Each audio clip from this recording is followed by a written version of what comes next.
welcome back. If you have not had a chance to watch part 1 and 2 of this video, go ahead and watch. This is part 3, and I'm still talking about Zimbabwe and how Zimbabwe ended up becoming poor. What happened to Zimbabwe? Now, I'm going to talk about agriculture in Zimbabwe. Agriculture was a very big part of Zimbabwe's income. And so what happened is that Mr. Mugabe, in his very interesting administrative ways, decided that he was going to kick out all the white settlers who had allocated themselves a lot of land. This is not a bad idea at all, because during the year 1965 to 1980, the government of Zimbabwe, or rather then Southern Rhodesia, was declared independent. But it was independent under the guys who called themselves the white minority. And they were the leaders of the country. Then the leader was a guy called Ian Smith.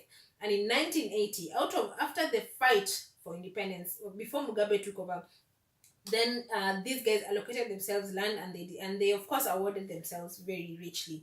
So what happens after 1980? These guys stay back and they start doing farming. So they've been doing farming in Zimbabwe for years, and they've been exporting and of course making some money for the government of Zimbabwe through taxes, and supporting the agricultural sector, of course, by providing food and providing jobs. About, I think this was 400,000 jobs that these guys used to provide.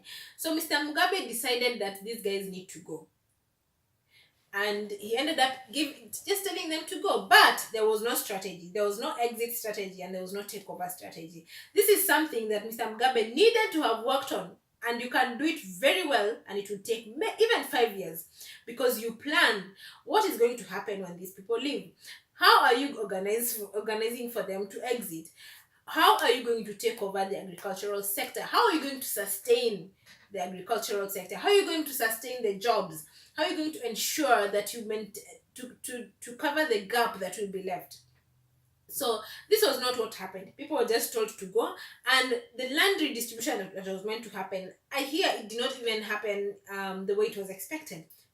Government officials just took land, and Mr. Mugabe never really gave the land to the people of Zimbabwe as it was expected. So that's what happened. And at the end of the day, remember, now there's no jobs are lost. 2, there's no food. So Zimbabwe in 2000 ended up starting to import food from outside. Yet they have the land, and they're able to agriculturally produce enough for the country. So that is what happened to the land in Zimbabwe and the agricultural sector. As of 2018, there are reports that was saying that the government is inviting back the people that it kicked out, the white farmers that it kicked out, to come back and continue with the farming, because now the economy is becoming unsustainable, and they're seeing that it's important to have these guys back. I don't know how people, I really don't understand how people think. Sometimes it gets me angry. I don't understand. It's Mr. Mugabe, and fine, Mr. Mugabe is gone. Mr. Mnangagwa, you need a very serious strategic team. I don't even understand what these people are doing. Anyway, that is what happened in the agricultural sector. I'm going to come back in the next part to talk about what happened in the wildlife sector, because wildlife and tourism was a very important part of the Zimbabwean economy. Now, I think I have some time. Let me talk about something before I leave. In the video number 2, I talked about Zimbabwe having their diamonds money stolen by the president and his wife. Not only that, but there were some miners who came into the country and were mining and stealing for themselves. It is reported that some Chinese miners actually came. Some even pretended that they were coming to do farming, and they came and they bought some land. And what they did is, instead of now starting to do farming, because there's a lot of mineral deposits in Zimbabwe, they started to mine and literally harvest what is on the ground, put on their planes, and send it to their country. That is what some of the Chinese farmers did. Not farmers, thieves basically. So they pretended they were farmers, and they actually came to mine. They were mining illegally.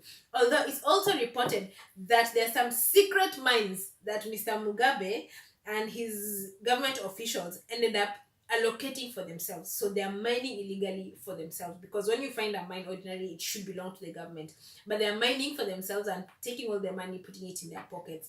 So I'm gonna come back in the next video to talk about the wildlife. See you in the next video. All right.